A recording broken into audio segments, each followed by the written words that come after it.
الرحمن الرحیم۔ اس میں مورب کی دو قسمیں ہوتی ہیں، منصرف اور غیر منصرف۔ جو ہم نے پیچھے اس میں مورب پڑھے ہیں ان میں سے بعض منصرف ہیں اور بعض غیر منصرف ہے۔ منصرف اور غیر منصرف میں سے پہلے ہم غیر منصرف کی تعریف پڑھیں گے، تو منصرف کی تعریف پھر ہمیں سمجھ آئے گی۔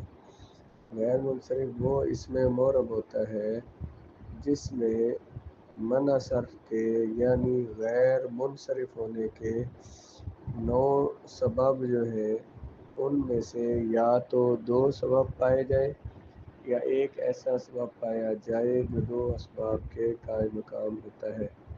وہ اس میں مورب جس میں غیر منصرف ہونے کے 9 اسباب میں سے جو آگے کتاب میں ذکر ہے، عدل، وصف، تانیث، معرفہ، عجمہ، جمع وغیرہ۔ غیر منصرف وہ اس میں جس میں منع صرف کے غیر منصرف کے 9 اسباب میں سے یا تو 2 سبب پائے جائیں یا ایک ایسا سبب پایا جائے جو 2 اسباب کے قائم مقام ہو۔ یا تو غیر منصرف ہونے کے 9 اسباب میں سے 2 سبب پائے جائیں یا ایک ایسا سبب پایا جائے جو 2 اسباب کے قائم مقام ہو، اس کو کہتے ہیں غیر منصرف۔ اب وہ اسباب کیا ہیں جیسے میں نے بیان کیا، وہ آگے کتاب میں بیان ہو رہے ہیں، ان کو بھی ہم پڑھتے ہیں۔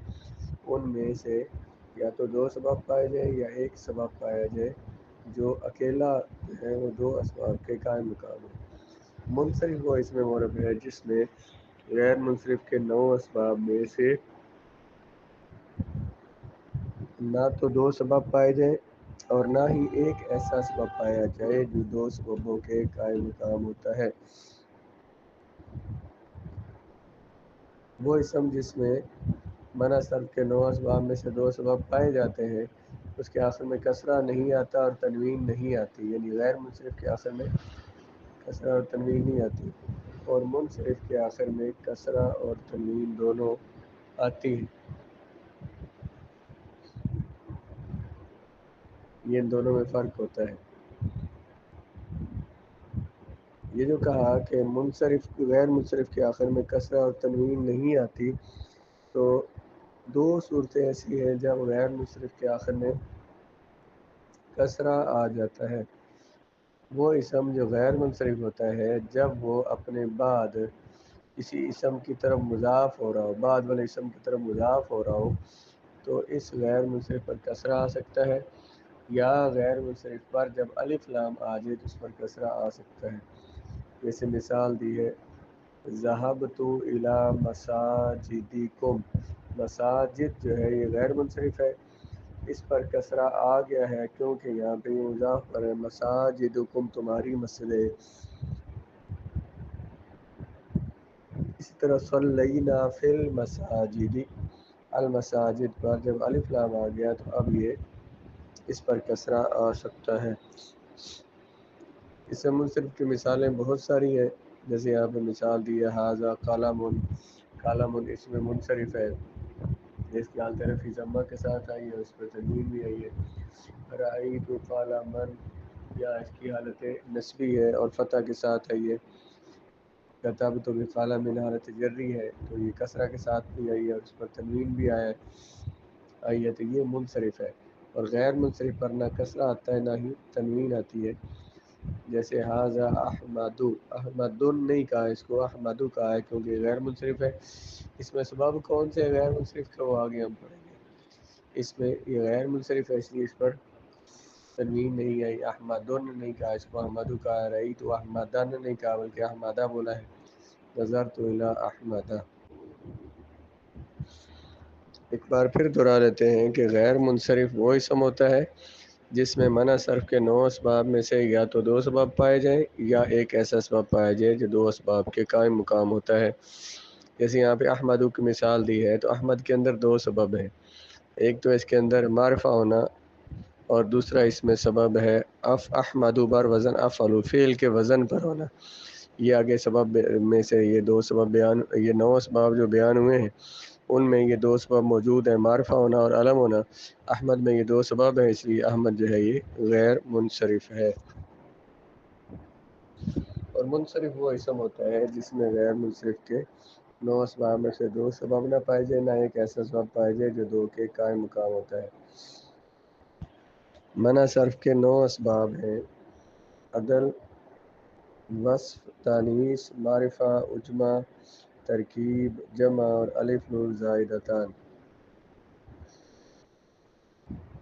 سب سے پہلے ہے عدل۔ عدل کا لغوی معنی ہے پھیرنا، بدلنا، ایک چیز کو ایک حالت سے دوسری حالت میں بدلنا۔ اصطلاح میں اسم کے صیغہ سے بغیر کسی قاعدہ صرفی کے دوسرا صیغہ بنانے کو عدل کہتے ہیں۔ ہم نے صرف کی تعریف میں پڑھا تھا کہ علم صرف وہ علم ہے جس میں لفظوں کے بنانے کے طریقے ہم پڑھتے ہیں۔ تو جو بھی لفظ بنایا جاتا ہے تو وہ صرف کے قاعدوں اور قانون کے اصولوں کے مطابق بنایا جاتا ہے۔ تو اگر کسی کلمے کو بنایا جائے، ایک کلمے سے دوسرا کلمہ بنایا جائے، لیکن صرف کے اصولوں کے مطابق، قوانین کے مطابق نہ بنایا جائے تو اس کو عدل کہا جاتا ہے۔ ایک کلمے سے دوسرا کلمہ بنائیں لیکن اس میں صرف کے قوانین، صرف کے قاعدوں کے مطابق نہ بنایا جائے اس کلمے کو، تو اس کو عدل کہتے ہیں۔ اسم کے صیغہ سے بغیر کسی قاعدہ صرفی کے، صرف کے قاعدے کے بغیر کسی دوسرا صیغہ بنانے کو عدل کہا جاتا ہے۔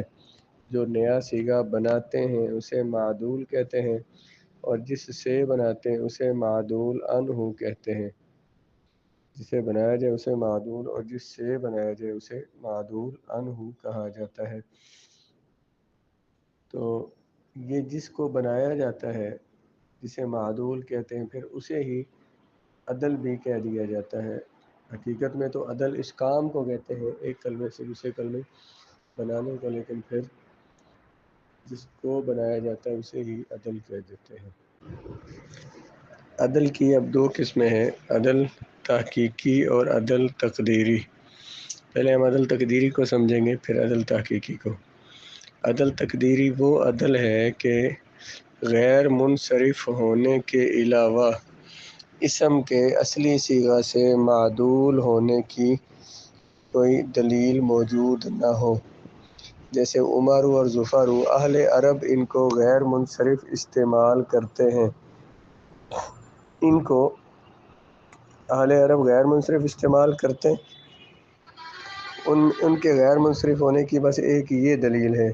اس کے علاوہ ان کے غیر منصرف ہونے کا کوئی دوسرا سبب نہ پایا جائے تو اس کو عدل کہا جاتا ہے۔ کسی کلمے کے غیر منصرف ہونے کی ایک دلیل یہ ہو کہ اہل عرب اس کو غیر منصرف پڑھتے ہیں، اس کے علاوہ اس کے اصلی صیغے سے معدول ہو۔ جو تعریف میں لکھا ہے عدل تقدیری وہ عدل ہے جو غیر منصرف ہونے کے علاوہ اس کی وضاحت آگے کی ہے کہ اہل عرب جس کو غیر منصرف پڑھتے ہوں، اس کے اہل عرب کے غیر منصرف پڑھنے کے علاوہ اس کے اصلی صیغہ سے معدول ہونے کی، یعنی معدول ہونا قاعدہ صرفی کے بغیر بننے کی کوئی دلیل موجود نہ ہو۔ کسی کلمے کو اہل عرب غیر منصرف پڑھتے اس کے غیر منصرف ہونے کی یہی ایک دلیل ہو، اس کے علاوہ اس کلمے کے اپنے اصلی صیغے سے بغیر کسی قاعدہ صرفی کے خلاف بننے کی، یعنی معدول ہونے کی کوئی دلیل موجود نہ ہو تو اس کو عدل تقدیری کہتے ہیں۔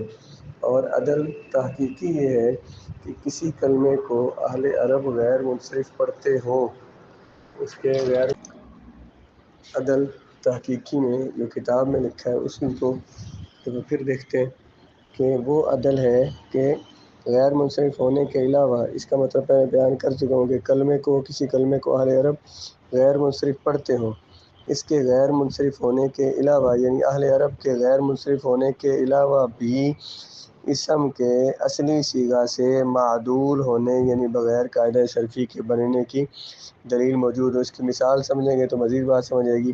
جیسے سلاسو، اس کے بارے میں لکھا ہوا ہے کہ سلاسو کا معنی ہوتا ہے 3 ہونا، قیاس نیچے حاشیے میں لکھا ہوا ہے قیاس تو یہ تھا کہ ان کا معنی صرف 3 ہوتا، کیونکہ معنی کا تکرار لفظ کے تکرار پر دلالت کرتا ہے۔ جب اس لفظ کا معنی ہے ثلاث کا معنی ہے 3 ہونا، کہتے ہیں جب لفظ ایک ہے تو چاہیے یہ تھا کہ اس کا معنی بھی ایک ہوتا، لیکن اس کے معنی 2 ہیں، 3 ہونا۔ معنی کا تکرار یعنی معنی کا ڈبل ہونا لفظ کے ڈبل ہونے پر دلالت کرتا ہے، اور لفظ کے تکرار کے بغیر معنی کا تکرار ممکن نہیں ہے۔ لہذا معلوم ہوا کہ یہ الفاظ ثلاثتن سے نکلے۔ یہ ثلاث کس سے بنا ہے؟ ثلاثتن سے۔ مثلاث بھی کس سے بنا ہے؟ ثلاثتن سے۔